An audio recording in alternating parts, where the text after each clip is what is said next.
మంచిర్యాల జిల్లా కోటపల్లి మండలంలోని రాపన్పల్లి వద్ద గల అంతర్రాష్ట్ర వంతెన వద్ద కోటపల్లి పోలీసులు విస్తృతంగా తనిఖీలు నిర్వహిస్తున్నారు. మావోయిస్టు వారోత్సవాల నేపథ్యంలో పోలీసులు ఈ ముమ్మర వాహన తనిఖీలు చేపట్టి ప్రతి ఒక్కరిని క్షుణ్ణంగా పరిశీలించి వివరాలు అడిగి తెలుసుకుంటున్నారు.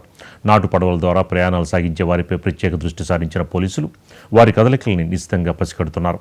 ప్రాణహిత సరిహద్దు తీర ప్రాంతాల్లో గట్టి కూంబింగ్ నిర్వహించి నిఘా వ్యవస్థని పటిష్టం చేశారు.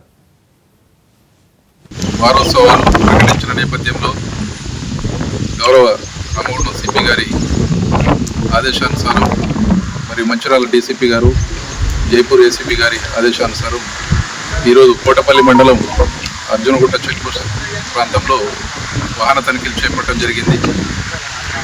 దీని యొక్క ముఖ్య ఉద్దేశం ఏంటంటే, ఏదైతే మావోయిస్టులు వారోత్సవాలు మరియు రాష్ట్ర మన జిల్లాలోకి ప్రవేశించకుండా కట్టడి చేయడం కొరకు